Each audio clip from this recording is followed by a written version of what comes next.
sebenarnya pemerintah daerah sudah begitu besar ya dana yang dikucurkan ke masyarakat. Nah, karena selama ini di Kabupaten Bungkulu Selatan ini banyak masyarakat kita yang gangguan jiwa itu dipasung. Keluarganya, anaknya sama cucunya dibawa sama Bupati Banjarmasin di pendopo rumah dinas diketemukan dan diserah terimakan. Masya Allah.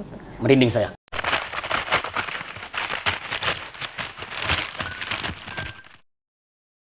Assalamualaikum warahmatullahi wabarakatuh. Salam sejahtera bagi kita semua. Tribuners, kembali bersama saya Yunike Carolina dalam program Bincang Tribun. Saya saat ini sedang berada di ruangan Kepala Dinas Sosial Kabupaten Bengkulu Selatan. Sudah hadir bersama saya, di samping saya ini Kepala Dinsos Kabupaten Bengkulu Selatan, Pak Epredi Gunawan. Apa kabar, Pak? Alhamdulillah, selamat datang Tribun dan baik, Mbak Yunike beserta tim di Dinas Sosial Bengkulu Selatan. Iya, baik Pak. Ini kan OPD Dinas Sosial ini tentunya berhubungan langsung dengan masyarakat ya Pak ya, tupoksi kita dan untuk meningkatkan kesejahteraan masyarakat. Nah, terkait peningkatan kesejahteraan tentu kita ada pengentasan kemiskinan nih Pak. Jadi apa nih strategi Dinsos Bengkulu Selatan dalam pengentasan kemiskinan khususnya di Kabupaten Bengkulu Selatan ini Pak? Bisa disampaikan. Baik, terima kasih Mbak Yunike dengan kawan sekalian. Kita Dinas Sosial ini merupakan dinas yang mengampu untuk 5 sektor program strategis nasional. Yaitu yang pertama program pengentasan kemiskinan, yang kedua untuk penurunan stunting, yang ketiga untuk pengendalian inflasi, yang keempat untuk peningkatan SPM, yang terakhir adalah penanggulangan bencana. Nah, untuk peran Dinas Sosial Bengkulu Selatan di bidang sektor pengentasan kemiskinan, ini kita mendukung pemerintah dengan menyampaikan bantuan sosial kepada masyarakat tepat sasaran. Ya. Yang mana sesuai dengan regulasi terbaru, bahwasanya seluruh bantuan sosial yaitu PKH, BPNT atau sembako ini langsung dikucurkan oleh pemerintah pusat kepada masyarakat seluruh Indonesia, yang mana setiap 3 bulan sekali pemerintah daerah melalui desa dan kelurahan wajib melakukan verifikasi validasi data DTKS dan data penerima bantuan sosial agar tepat sasaran. Nah, jadi untuk selama ini gimana data di data DTKS Bengkulu Selatan ini Pak? Apakah sudah tepat sasaran atau memang ada perlu yang kita evaluasi lagi? Ya benar, karena pemirsa sekalian ya, data kemiskinan ini merupakan dinamis ya. Hampir setiap hari, setiap minggu, setiap bulan ada perubahan ya. Karena orang miskin ini ya mungkin pada hari ini, saat ini beliau miskin tetapi giat bekerja dan beliau mempunyai penghasilan tinggi sehingga menjadi kategori mampu. Nah, sehingga melalui keputusan Menteri Sosial nomor 73 tahun 2024 diwajibkan ya kepada pemerintah daerah, dinas sosial dan desa kelurahan untuk melakukan verifikasi validasi data penerima bantuan sosial. Yang mana yang tidak layak lagi untuk dicoret ya, yang masih layak untuk diusulkan. Karena berdasarkan data di aplikasi CNG, data DTKS yang ada di aplikasi CNG untuk wilayah Kabupaten Bengkulu Selatan ada sekitar 107.058 jiwa atau KPM. 178.000. Ya, ini untuk data DTKS.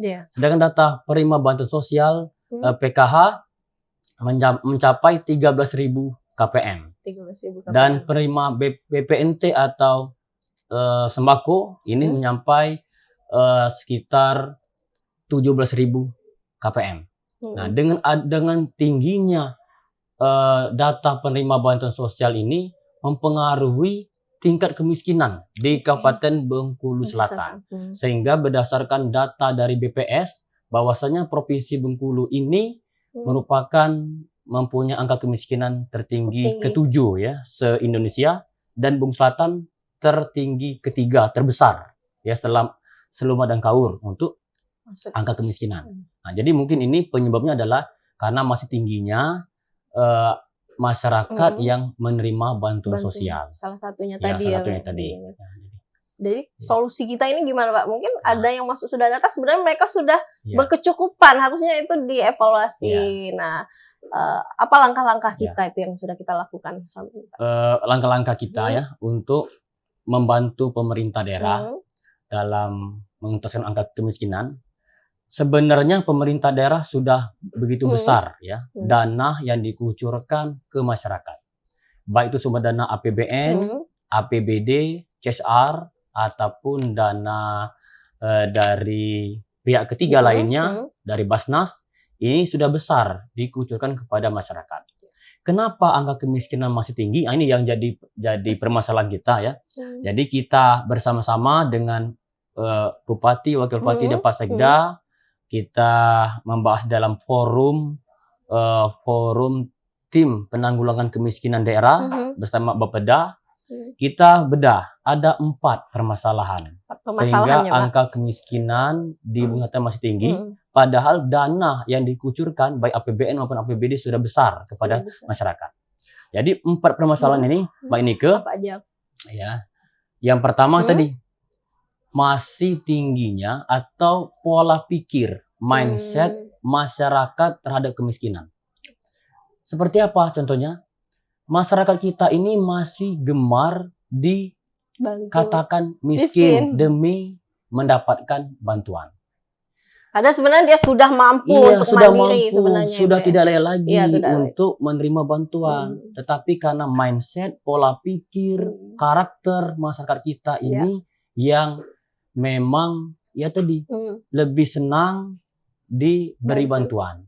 Sampai kami waktu kita survei ke beberapa desa di kecamatan, kita pasang merek, ada stiker, saya keluarga penerima manfaat, penerima bantuan sosial, mereka rela. Padahal rumahnya sudah bagus, sudah berkeramik, sudah ada kendaraan, tapi mereka rela dipasang merek atau stiker demi mendapatkan bantuan. Tapi mungkin ada juga mungkin nggak mau dipasang akhirnya mengundurkan diri. Ada juga, benar. Itu, Pak, setelah kita lakukan, ada juga yang memang dengan kesadaran tidak mau lagi menerima bantuan karena tadi karena tidak mau dipasang stiker dan lain sebagainya. Ini adalah problem yang pertama ini ya, mindset masyarakat. Terus nah ini yang kedua ya, ini menurut kita berdasarkan tim TPKD bahwasanya data yang belum akurat. Ya, sampai sekarang data yang kita pergunakan ini berbagai macam. Ada data namanya data P3KE ya. P3KE. Nah, itu data penguatan kemiskinan ekstrim yang sumber dari Bappenas ya. Bappenas. Terus ada juga data DTKS. Itu sumber dari Kemensos. Ada juga data Reksosek. Nah, data PK21 dari BKKBN. Jadi banyak. Nah, sehingga data yang banyak macam-macamnya ini membuat data kita tidak akurat. Inilah salah satu penyebab angka kemiskinan di Bengkulu Selatan ini masih tinggi. Karena datanya tidak akurat. Data tidak akurat, kesadaran masyarakat tadi untuk keluar dari kemiskinan masih rendah. Nah, ini. Dan ini saya sama Pak Bupati bersama Bapeda kami komunikasi dengan Kementerian Sosial. Insya Allah nanti informasi dari Pak Wamen akan ada satu data seluruh Indonesia. Nanti satu data ini akan berkolaborasi dengan BPS sebagai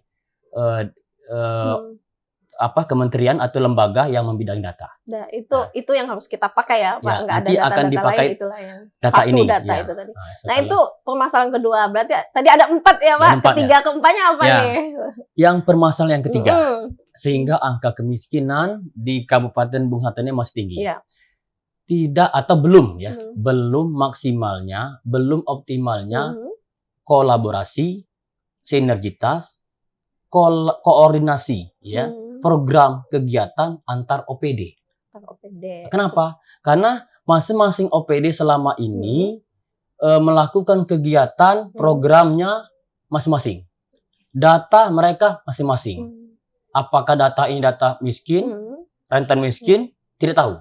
Karena berdasarkan dengan petunjuk mereka masing-masing.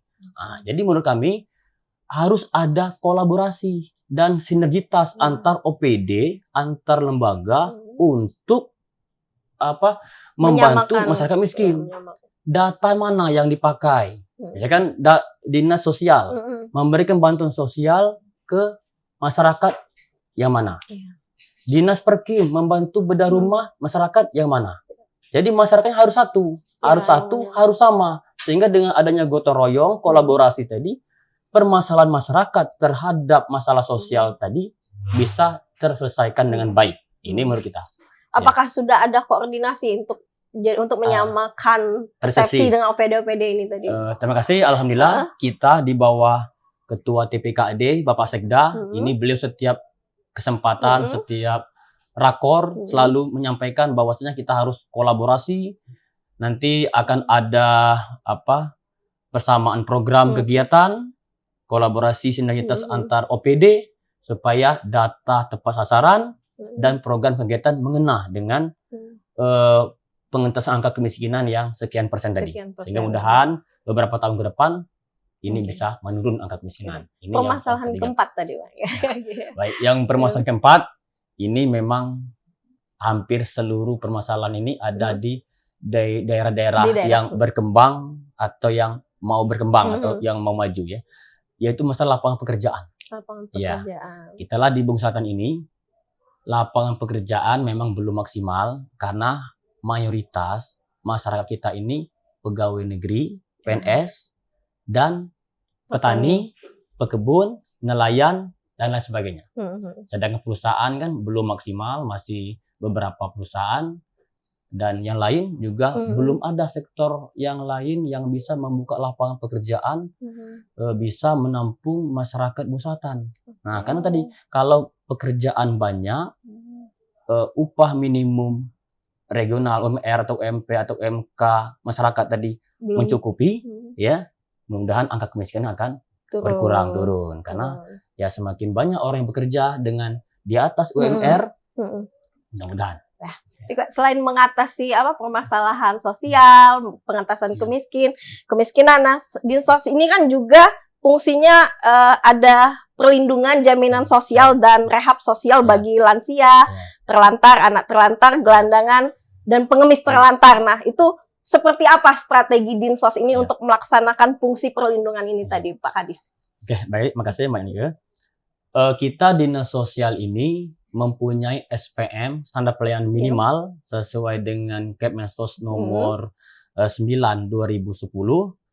Ada 5 SPM. Yang pertama, penanggulangan, perlindungan jaminan sosial, dan rehabilitasi sosial bagi lansia telantar, disabilitas telantar, anak telantar, gelandangan dan pengemis di luar panti, serta masalah bencana. Ini 5 SPM yang menjadi tugas fungsi dari Dinas Sosial. Nah, untuk strategi mengatasi perlindungan sosial terhadap disabilitas telantar, ya, kami Dinas Sosial 3 tahun terakhir ini kami melakukan beberapa inovasi.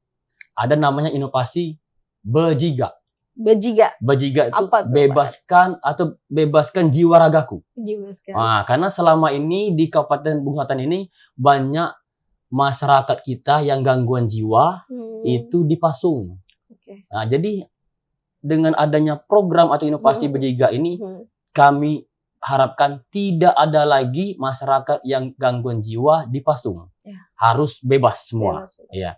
Dan tidak ada lagi masyarakat yang gangguan jiwa tidak diperhatikan, tidak diobati, atau tidak dipeduli oleh masyarakat, keluarga, ataupun sekitarnya. Ya, jadi disabilitas ini ada 2, ada disabilitas mental dan ada disabilitas fisik.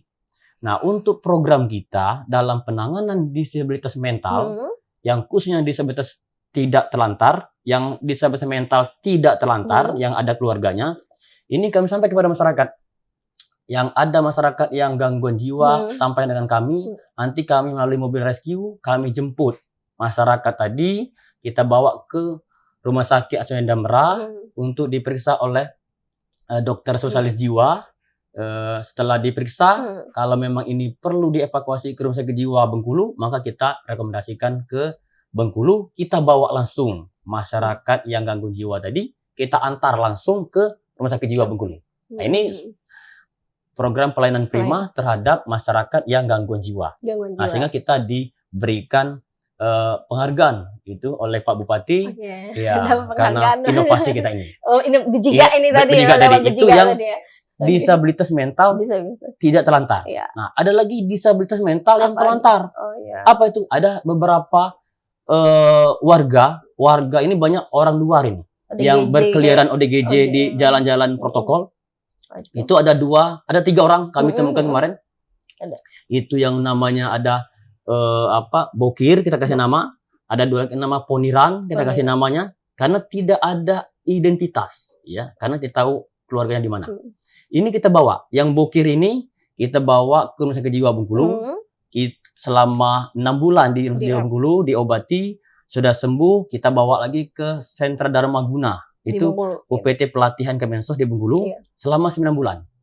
Alhamdulillah si Adam Bokir ini yang tidak bisa sama sekali, yang memang hobinya senyum, keliling-keliling jalan protokol, dan sudah sembuh, bisa sholat, bisa mandi sendiri, bisa kebersihan, dan alhamdulillah berhasil sudah mengetahui siapa nama orang tuanya.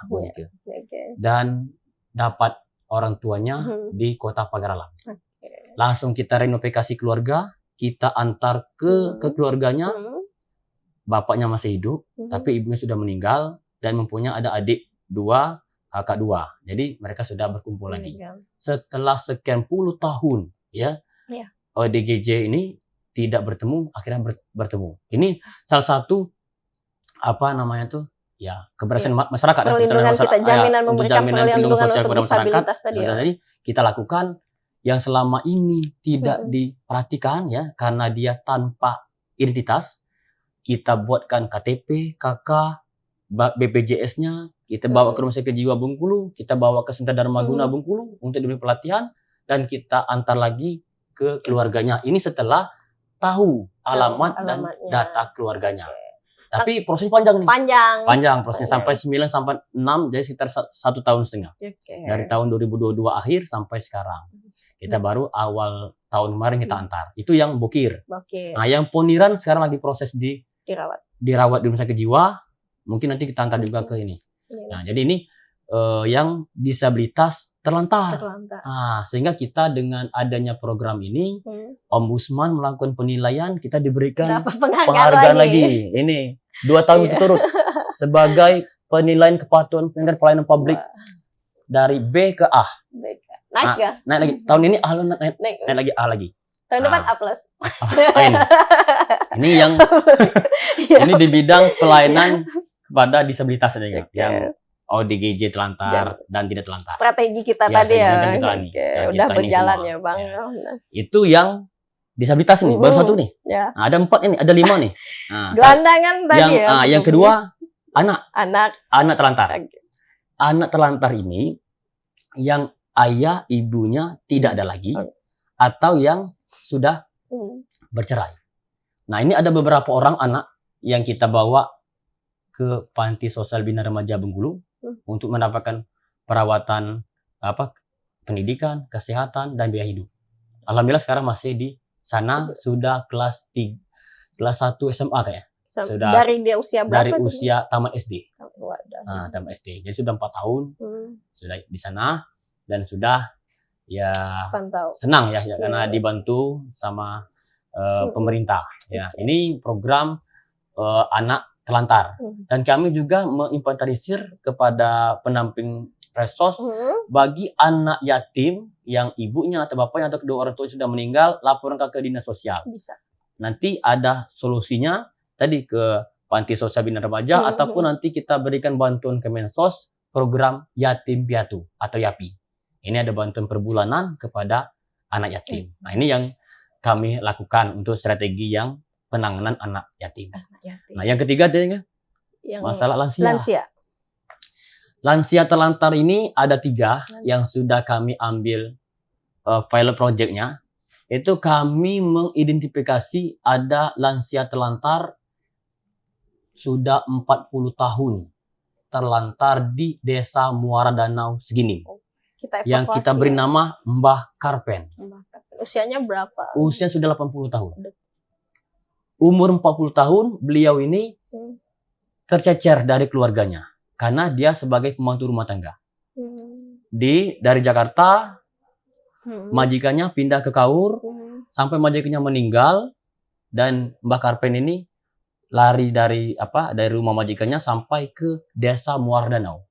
40 tahun Mbak Nike menetap di Desa Muara Danau. Jadi dia hidup dari kebaikan masyarakat di sana.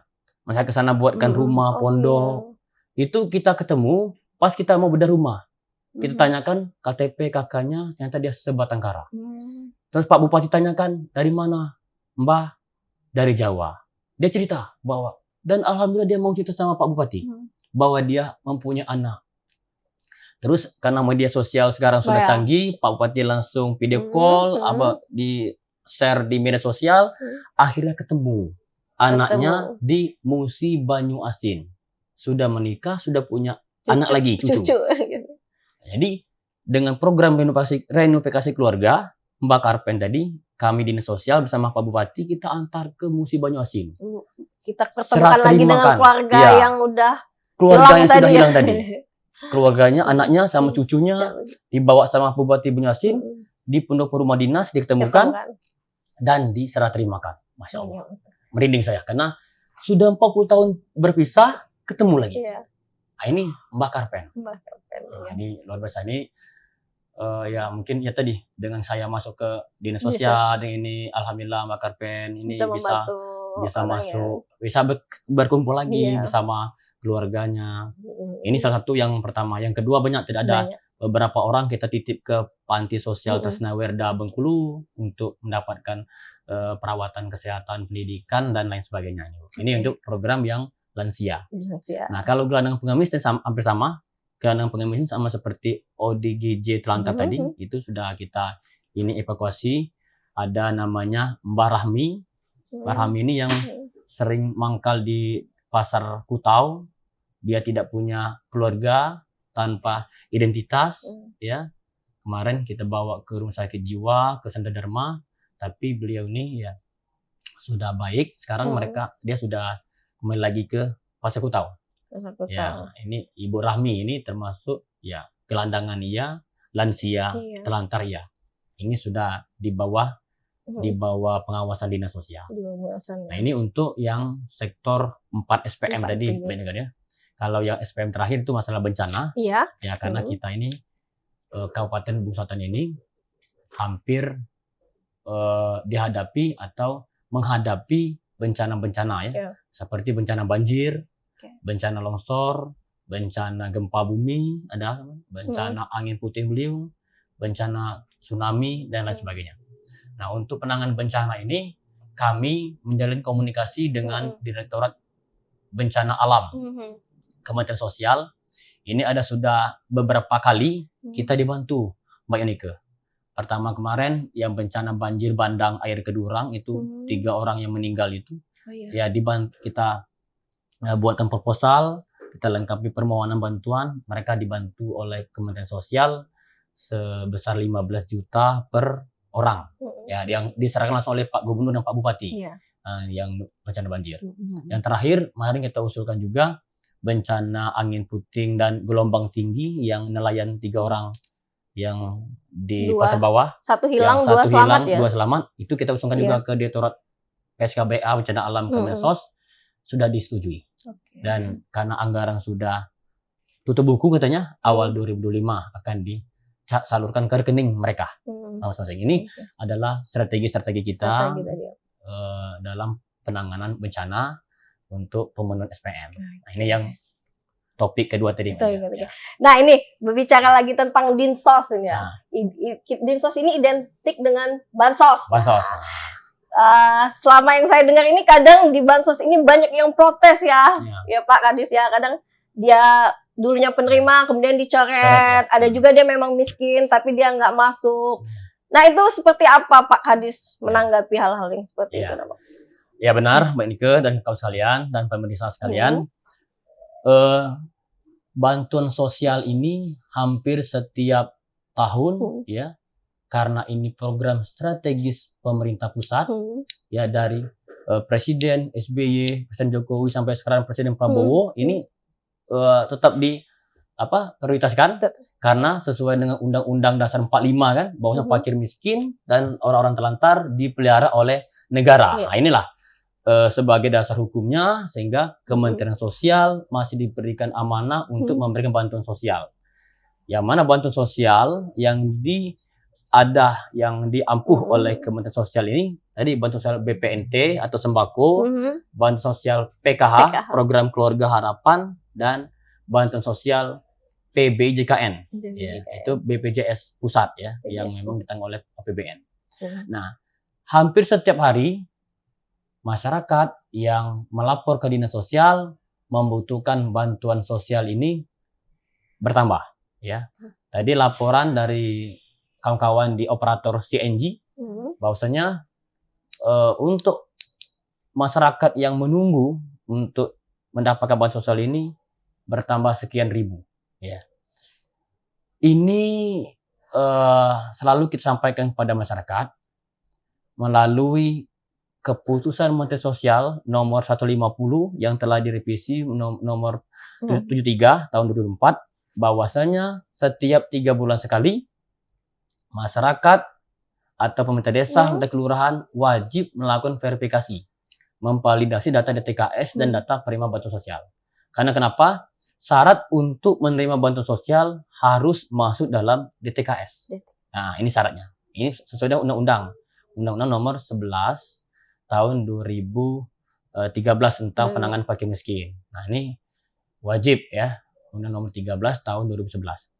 Nah, peran kita dinas sosial kita sampaikan kepada pemerintah desa dan kelurahan, jangan berhenti ya untuk mensosialisasikan pada masyarakat yang mana yang tidak layak lagi menerima bantuan untuk mengundurkan diri. Jika tidak mau, maka silakan dicoret ya, sesuai dengan peraturan. Ya. Yang masih layak atau yang belum mendapatkan bantuan sama sekali dan sangat layak, silakan untuk diusulkan. Dilaporkan.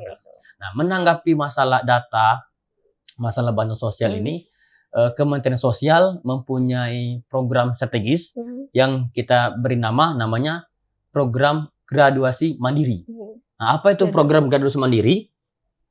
Ini memancing kepada masyarakat atau KPM penerima PKH supaya mengundurkan diri sebagai penerima PKH, nanti akan diberikan bantuan modal usaha dari Kementerian Sosial. Nah, ini sudah banyak ini yang berhasil ya, yang mempunyai ada warung, ada mempunyai usaha kecil. Ini pemerintah pusat bantu melalui program graduasi mandiri. Ya, ini sangat bagus. Dan ini untuk juga meningkatkan sektor UMKM ya. Jadi jangan sampai masyarakat ini hanya terpaku dengan pemerintah dengan bantuan. Jadi masyarakat harus berdikari sendiri, harus mandiri untuk berusaha dengan adanya bantuan permodalan dari program graduasi mandiri Kementerian Sosial ini, Bu. Ini sangat bagus karena kalau tidak seperti ini maka angka kemiskinan kita tetap tinggi ya, dan penerima PKH ini semakin meningkat. Ini akan lagi mempengaruhi angka kemiskinan. Ini closing statement Pak Kadis. Penutup nih, ini apa yang ingin disampaikan ke masyarakat Bengkulu Selatan terkait ya program-program dinas sosial sendiri. Silakan Pak Kadis. Baik, pemirsa masyarakat Selatan sekalian, kita dalam rangka mendukung pemerintah untuk mewujudkan data yang akurat dan tepat sasaran bagi masyarakat ya yang sudah tidak layak lagi untuk menerima bantuan sosial.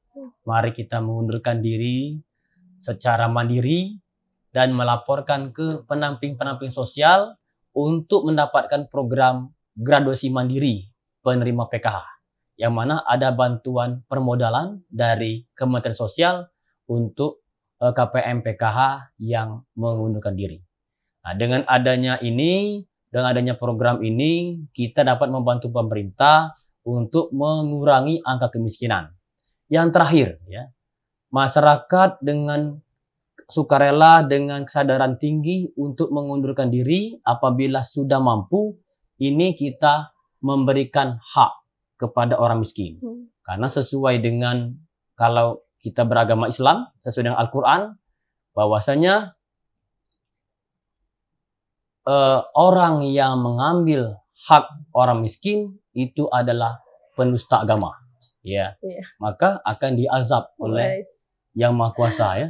Karena tadi mengambil hak orang miskin dan tidak menganjurkan memberi orang miskin. Ya. Ini luar biasa kalau kita memahami yang untuk agama Islam.